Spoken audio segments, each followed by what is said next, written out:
जय हिंद दोस्तों, आप सभी लोगों का स्वागत है जय हो स्टडी के इस प्लेटफॉर्म पे। ज्योग्राफी की जो हमारी सीरीज चल रही थी उसमें मैप के साथ आपको आगे और भी वीडियोस मिलते रहेंगे। यूपी जीके के लिए, जिसके लिए बहुत सारे लोग बहुत दिनों से प्रतीक्षा कर रहे थे और उनकी डिमांड भी थी कि यूपी को लेके कुछ सीरीज स्टार्ट किया जाए। तो यूपी के लिए पहले हम जीके से शुरुआत करेंगे। यूपी के हर चीज़ को, ज्योग्राफी से लेके कल्चर से लेके काफ़ी चीज़ों को हम कवर करेंगे, समझेंगे, जिससे कि मेंस में भी जब आप आगे बैठें तो बहुत सारे करंट अफेयर्स और बहुत सारी चीज़ें आपको याद रहें। और इसी के साथ यूपी जीके की जो हमारी पहली सीरीज़ है, जो हमारी सीरीज़ का पहला वीडियो है, उसमें हम एक जो जनरल अंडरस्टैंडिंग है, जो अपनी एक समझ है यूपी को लेके, वो हम आज शुरू करेंगे। तो ये आपकी शुरुआत होगी फिजिकल मैप से। मतलब एक आपका जो भौतिक, ये जो मानचित्र है यूपी का, इससे हम समझने की कोशिश करेंगे कि यूपी किस तरीके से है, इसमें क्या क्या पाए जाते हैं। आगे जाने के बाद हम इसमें जो भी लैटिट्यूड है, देशांतर है, अक्षांश है और बहुत सारी चीज़ें हैं, वो हम समझने की कोशिश करेंगे। वो राजनीतिक मैप, पॉलिटिकल मैप बाद में देखेंगे। सबसे पहले हम स्टार्ट करते हैं एक समझ बनाने के लिए कि आखिर हमारे यूपी में क्या क्या चीज़ें हैं, कौन से महत्वपूर्ण जिले कहाँ पर हैं। इस तरीके से शुरुआत करते हैं और आगे जैसे जैसे हम पढ़ते चले जाएंगे वैसे वैसे और भी जिलों के बारे में हमारी समझ और हमारा ज्ञान बढ़ता चला जाएगा। तो देखिए, यूपी में अगर आप समझने की कोशिश करेंगे कि मैदानी हिस्सा कहाँ पर है, पठार एरिया कहाँ पर है, पहाड़ कहाँ पर है, क्या हिमालय की कोई ऐसे पर्वत श्रृंखला या माउंटेन रेंज है जो कि अपने उत्तर प्रदेश में पाया जाता है, तो ये सब चीज़ें हम यूपी में आज देखेंगे। सबसे पहले हम शुरू करते हैं उत्तर के साइड से।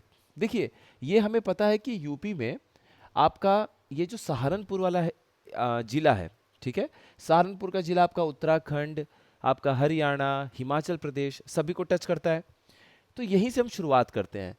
अपने पूरे यूपी में सहारनपुर एकमात्र ऐसा जिला है जहां पे हिमालय की कोई पर्वत श्रृंखला मौजूद है। और कौन सी होगी? हिमाद्री या फिर हिमाचल वगैरह तो होगा नहीं। तो इसमें आपका है शिवालिक पर्वत, ठीक है। तो शिवालिक की जो पहाड़ी है वो अपने पूरे यूपी में सिर्फ और सिर्फ एक ही जिले में मौजूद है। और वो कहाँ पर है? वो है आपका सहारनपुर। तो सहारनपुर में ही आप देखेंगे कि माँ शाकुंभरी देवी जी का मंदिर है। शिवालिक के बिल्कुल, शिवालिक की पहाड़ी के ही पास है, शिवालिक की पहाड़ी पे ही है। तो सहारनपुर में आप जब देखेंगे कि सिर्फ शिवालिक मौजूद है, यहाँ पर एकमात्र जिला है।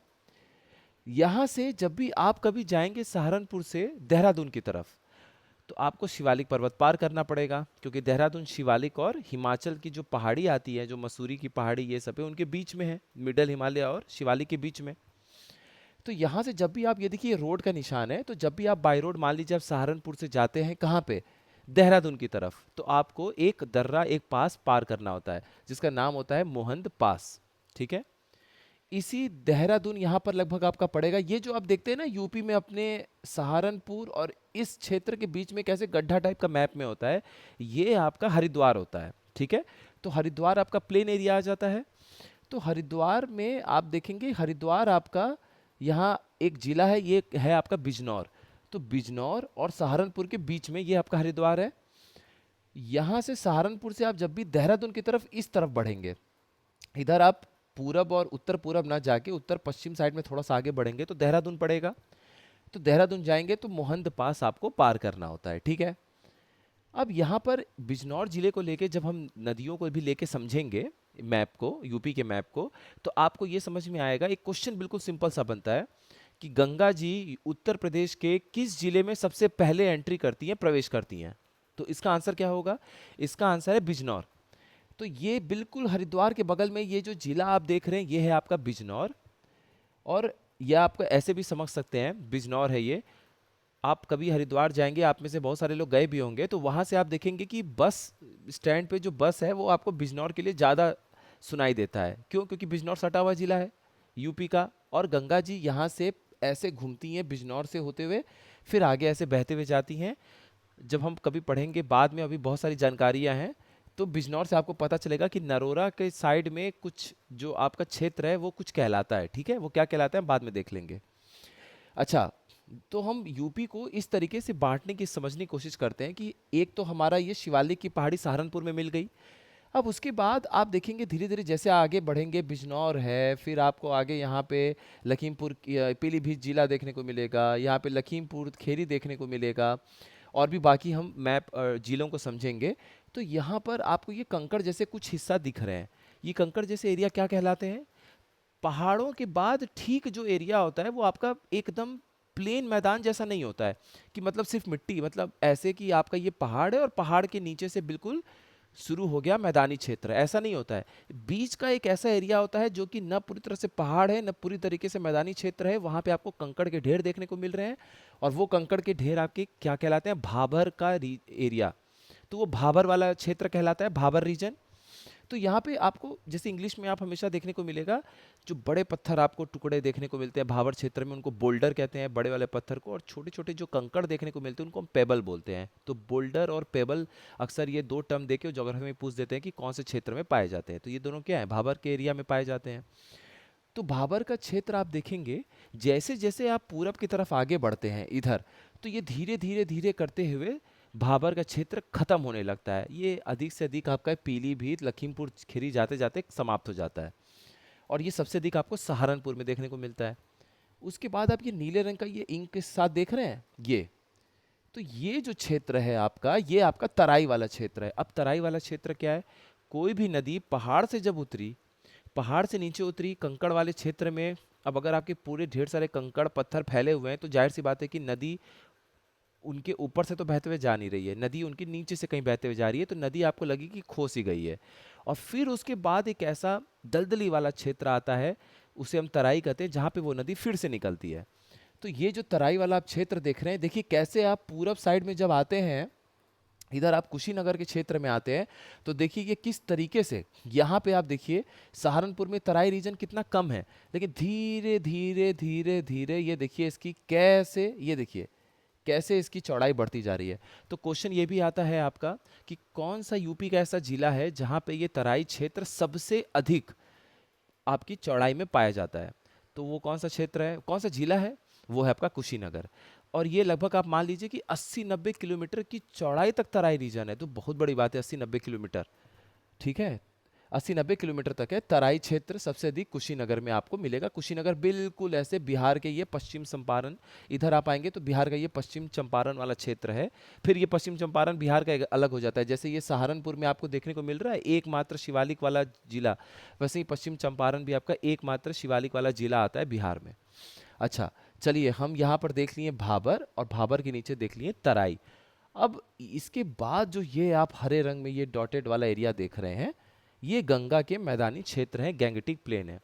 गंगा नदी, यमुना नदी, इन सब के मैदानी क्षेत्र हैं, ठीक है। तो आप ऐसे समझ लीजिए, इनको मैदानी क्षेत्र समझ लीजिए, ये प्लेन रीजन है। यहाँ पे गंगा हटा दीजिए आप, ठीक है, गंगा जी हटा दीजिए, क्योंकि गंगा यमुना सबके प्लेन है, ये मैदानी क्षेत्र है। तो इस तरीके से समझ जाइए आप कि ये आपके प्लेन्स हैं, ठीक है। कौन सा? ये पूरा आपका प्लेन रीजन है जिसमें गंगा, यमुना, इन लोगों की नदियां और बाकी सैकड़ों ऐसी नदियां हैं जो यहाँ पर ये पूरा का पूरा मिट्टी लाके इधर से आपके हिमालय क्षेत्र से लाके यहाँ पे उन्होंने डिपॉजिट कर दिया है, यहाँ पे उन्होंने जमा कर दिया है, जिसकी वजह से आपको मैदानी क्षेत्र देखने को मिल रहा है। चलिए इतना तो हमें समझ में आ गया। यहीं पे आपको बहुत सारे शहर देखने को मिल जाएंगे, लगभग सारे शहर यहीं हमारे खत्म हो जाते हैं, महत्वपूर्ण जितने भी हैं। अब हम जैसे जैसे दक्षिण की तरफ बढ़ते हैं तो हमें पता है कि हमारा पेनिनसुलर भारत है, ठीक है।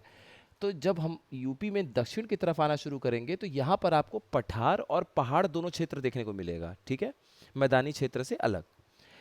अगर आप आएंगे इस क्षेत्र में बुंदेलखंड वाले रीजन में, देखिए ये पूरा आपका क्षेत्र बुंदेलखंड कहलाता है। इसमें आप ये हमेशा देखेंगे यूपी में एक ऐसा जिला होगा जो कि थोड़ा सा ऐसे टुकड़े से जुड़ा होगा। इसके तीन तरफ आपको मध्य प्रदेश देखने को मिलता है। ये है लखीमपुर खेरी, और सॉरी लखीमपुर के ललितपुर, ललितपुर, ये है आपका ललितपुर, ठीक है। ललितपुर के बगल में आप देखेंगे ये है आपका जिला महोबा। महोबा का इंपॉर्टेंस हम हिस्ट्री में भी समझेंगे, यूपी के चंडेल राजाओं के लिए कितना ज़्यादा महत्वपूर्ण रहा है, ठीक है। महोबा रहा है। महोबा में आपको देखने को मिलेगा कि ये तो राजधानियाँ भी रही हैं बहुत बड़े बड़े बड़े और महत्वपूर्ण राजाओं की।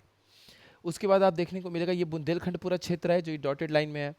फिर आपको यहाँ देखने को मिलेगा जालौन। तो जब भी आप इधर कानपुर वगैरह से कभी आइएगा तो इधर आपको मिलेगा जालौन, इधर आपको मिलेगा झांसी, ये ललितपुर। उसके बाद आपको देखने को ललितपुर में हम बाद में पढ़ेंगे कि यहाँ यूरेनियम देखने को हमें मिलता है, ठीक है। उसके बाद आपको इधर देखने को मिलेगा हमीरपुर, हमीरपुर के बाद देखने को मिलेगा बांदा, ये वाला क्षेत्र। बांदा, बांदा में आप पढ़ेंगे कि डायमंड वगैरह, हीरा वगैरह देखने को मिलता है। वैसे हीरा तो मुख्य तौर पे यहाँ पे पन्ना जिला है, पन्ना जिला में ही देखने को मिलेगा, लेकिन बांदा में भी आपको देखने को मिलेगा। उसके बाद आपका चित्रकूट, चित्रकूट के बाद तो फिर इधर प्रयागराज वगैरह आ जाता है। ठीक है, तो ये आपका हो गया बुंदेलखंड का क्षेत्र, बुंदेलखंड पठार वाला एरिया, बुंदेलखंड प्लेट्यू मान लीजिए। उसके बाद जब आप आते हैं एकदम दक्षिण पूरब साइड में, तो देखिए ये जो आपको दिख रहा है ये है आपका मिर्जापुर और सोनभद्र वाला जिला। अब यहाँ पे विंध्य की जो पहाड़ी है, ये जो विंध्य की पहाड़ी आपकी ऐसे शुरू होती है, तो ये विंध्य की पहाड़ी यहाँ से बिल्कुल अपने अंतिम छोर तक पहुँचती है, जिसमें कुछ मिर्जापुर का हिस्सा आता है, जिसमें कुछ आपका सोनभद्र का हिस्सा आता है, और फिर बिहार में ये बिल्कुल यहाँ पर आपका आता है कैमूर, और कैमूर के बाद यहाँ पर आपका आता है रोहतास। रोहतास में एक जगह है सासाराम, आपने पढ़ा भी होगा कि शेरशाह सूरी का वहाँ पे टूम्ब है, मकबरा है, ठीक है, शेरशाह सूरी का। तो यहाँ पर एकदम पास में वहीं पे आपका एक ताराचंडी धाम है सासाराम में, वही ताराचंडी धाम के पास आके पहाड़ लास्ट खत्म हो जाता है। उसके बाद कुछ आपका डिहरी ऑनसोन ये सब जो गया के पहले का क्षेत्र है, तो वहाँ पे करौंदी वगैरह क्षेत्र है, तो वहाँ पर आपका पहाड़ वो अंतिम खत्म हो जाता है। तो इतना नहीं याद रखना है, बस इतना है कि ये मतलब आपका बिहार इसमें थोड़ा सा आगे जाके खत्म हो जाता है। तो अगर मान लीजिए कभी क्वेश्चन में आपको फंसाए कि विंध्य का जो आखिरी हिस्सा है वो आपका सोनभद्र में पड़ता है, तो ये गलत हो जाएगा। क्यों? क्योंकि उसके आगे जब बिहार में आपका लास्ट विंध्य की पहाड़ी आगे जाती है, तो यहाँ पर कैमूर और रोहतास जिले तक जाती है। तो आपको ये नहीं भी याद है कि बिहार में किस जिले तक जाती है, तो इतना याद रहे कि सोनभद्र तो अंतिम नहीं है। ठीक है, अब यहाँ पर भी हम पढ़ेंगे कि क्यों इसको पावर हाउस ऑफ यूपी कहा जाता है, पावर हाउस ऑफ इंडिया कहा जाता है। क्यों पावर हाउस कहा जाता है? क्योंकि आप बड़े बड़े जितने थर्मल पावर प्लांट पढ़ेंगे, जितने आपके हाइड्रो इलेक्ट्रिक पावर प्रोजेक्ट पढ़ेंगे, वो सब के सब बांध होंद आपको देखने को मिलेगा कि सोनभद्र जिले में ही है। ठीक है, धीरे धीरे करके हम समझेंगे, यूपी में बहुत कुछ है जानने के लिए है हमारे पास। तो ये हमें पता चल गया कि अच्छा यूपी कुछ इस तरीके से है कि एक जिला है सहारनपुर जहाँ पे आपका पहाड़ है। कौन सा पहाड़ है? शिवालिक की पहाड़ी है, हिमालय और कहीं नहीं टच कर रहा है। उसके बाद कुछ दूर तक आप आते हैं लखीमपुर खेरी, पीलीभीत जिला, यहाँ पर आपको आपको भाबर की क्षेत्र खत्म होते हुए नजर आएंगे। उसके बाद तराई काफ़ी दूर तक जाता है, और तराई की सबसे अधिक आपको एरिया देखने को मिलेगा कुशीनगर में, यहाँ 80 से 90 किलोमीटर तक की चौड़ाई देखने को मिलेगी। उसके बाद आपको पूरे मैदानी क्षेत्र देखने को मिलेंगे। उसके बाद आपको बुंदेलखंड देखने को मिलेगा, और ये विंध्य की वजह से जो ये आपका मिर्जापुर और सोनभद्र जिला है यहाँ पर आपको देखने को मिलेगा। देखिए मिर्जापुर में आपको पता है कि विंध्याचल की पहाड़ी है, माँ विंध्याचल का वहाँ पे मंदिर है। और यहाँ पे आप कभी भी मिर्जापुर जाएंगे तो आप ध्यान दीजिएगा। देखिए ये है वाराणसी, वाराणसी से या प्रयागराज से आप कभी भी मिर्जापुर जाएंगे तो मिट्टी तो पहले एलुवियल है, काली, मतलब हल्की सी आपको भूरे काले में मिट्टी देखने को मिलता है, एलुवियल वाला। उसके बाद जैसे ही आप मिर्जापुर साइड जाएंगे यहाँ पे मिट्टी आपको लाल आनी शुरू हो जाएगी। इसलिए मैंने ये रेड रंग से भी बना दिया है कि न केवल ये पहाड़ी क्षेत्र है विंध्या का, बल्कि यहाँ पे मिट्टी भी आपको रेड देखने को मिलेगा, क्योंकि यहीं से रेड सॉइल शुरू होता है और ये मध्य प्रदेश में आगे ऐसे चलता चला जाता है। फिर यहाँ मान लीजिए महाराष्ट्र है, तो महाराष्ट्र में आपका ब्लैक सॉइल शुरू हो जाता है। उसका मैंने आपको बहुत पहले बताया था कि ज्वालामुखी के ऊपर से जब हमारा भारत ऐसे गुजरता है, हॉटस्पॉट जिसको बोलते हैं, तो उसकी वजह से यहाँ पे बेसाल्टिक पूरा लावा हो जाता है, तो महाराष्ट्र में आपका ब्लैक सॉइल हो जाता है और यहाँ पर आप रेड सॉइल हो जाता है। फिर आप दक्षिण में कभी जाते हैं, जैसे बेंगलोर में, आप लोगों के घर में कई सारे लोग होंगे जो बेंगलोर में जॉब करते होंगे, आपके दोस्त जॉब करते होंगे, उनसे कभी पूछेगा तो वो कहेंगे कि थोड़ी गाढ़ी लाल मिट्टी है वहाँ पे। क्यों? क्योंकि वो रेड और ब्लैक सॉइल का फिर वहाँ पे कॉम्बिनेशन देखने को मिलता है। ठीक है, तो ये है अपना प्यारा यूपी। अच्छा, लखीमपुर खेरी में आपको क्या देखने को ऊपर मिलेगा? लखीमपुर खेरी अपने यूपी का वैसे भी सबसे बड़ा जिला है। जब हम जिलों के बारे में पढ़ेंगे तो फिर लखीमपुर खेरी का नाम आएगा। लखीमपुर खेरी, उसके बाद यहाँ पे आपको दुधवा नेशनल पार्क देखने को मिलेगा, दुधवा राष्ट्रीय उद्यान। उसके बाद पीलीभीत में पीलीभीत के नाम से पीलीभीत टाइगर रिजर्व देखने को मिलेगा। तो ये सब आपको काफ़ी कुछ यहाँ पर है जानने समझने के लिए। ठीक है, ये हमारा यूपी का एक पहला और एक आपका माइंड सेट करने के लिए, समझने के लिए एक इंट्रोडक्शन भूमिका टाइप का ये मैप है। अब हम आगे जो है इसमें काफ़ी कुछ और समझेंगे। ये समझेंगे कि सबसे पूरा, सबसे उत्तर, सबसे दक्षिण कौन सा आपका जिला है। एक हम थोड़ा सा इसके कोऑर्डिनेट मैप को भी समझेंगे कि कहाँ पे देशांतर और आपका जो ये लैटिट्यूड और लॉन्गिट्यूड होता है, अक्षांश है, वो यूपी में लखनऊ का क्या पड़ता है, कहाँ से ये टाइम वाला एरिया पास करता है, कौन कौन से महत्वपूर्ण जिले हैं। उसके बाद हम नदियों पे जाएंगे, उसके बाद हम आगे भी धीरे धीरे पढ़ते रहेंगे। तो यूपी सीरीज़ का ये हमारा पहला मैप है। ये मैप आपको टेलीग्राम ग्रुप का जो लिंक है वो आपको नीचे कमेंट बॉक्स में भी देखने को मिल जाएगा। और आपका डिस्क्रिप्शन बॉक्स आप चेक कर लीजिएगा, उसमें भी ज़रूर देखने को मिल जाएगा। और बाकी जो क्वेश्चन वगैरह उसके लिए परेशान होने की ज़रूरत नहीं है, वो तो बाकी टेस्ट सीरीज़ है और क्रैश कोर्स है, जो भी है वहाँ पे वो चीज़ें मिलती रहेंगी, ठीक है। तो मैप आप लोगों के लिए ज़्यादा से ज़्यादा यहाँ पे चीज़ें मिलती रहेंगी। हाँ, एक आप लोगों का काम ये है, यूपी की सबसे ऊंची चोटी, पर्वतीय चोटी कौन सी है, ये आप कमेंट सेक्शन में दीजिएगा जवाब। अगर आप दे देते हैं तो बहुत अच्छी बात है, आपका भी नॉलेज बढ़ेगा, सबको उससे फायदा होगा, वरना कुछ दिन बाद मैं आपको वहाँ पे अपडेट कर दूंगा, ठीक है। लेकिन आप एक बार जरूर सर्च करिएगा कि यूपी का सबसे ऊंचा चोटी कहाँ पर है। आपकी मदद के लिए एक काम ये कर देते हैं, आपका काम आसान हो जाएगा कि यहाँ पे देहरादून जाते समय सहारनपुर और देहरादून के बॉर्डर पे वो चोटी मौजूद है, ठीक है। ये इतना सर्च कर लीजिए आप। और उसकी हाइट भी चलिए आपको बता देते हैं, उसकी हाइट 957 मीटर के आसपास है और नाम ए से है। बस अब अ से हिंदी में मान लीजिए, ए से इंग्लिश में मान लीजिए, इस तरह से नाम है और वो 957 मीटर की ऊंचाई का पहाड़ है। इसका नाम जरूर लिखिएगा। तो ये आपका यूपी का एक फिजिकल, आपका एक भौतिक मानचित्र तैयार है। यूपी के अगले मैप सीरीज में मिलते हैं दूसरे मैप के साथ में, और काफ़ी कुछ है जानने के लिए, मज़ा आएगा आगे समझने में, ठीक है।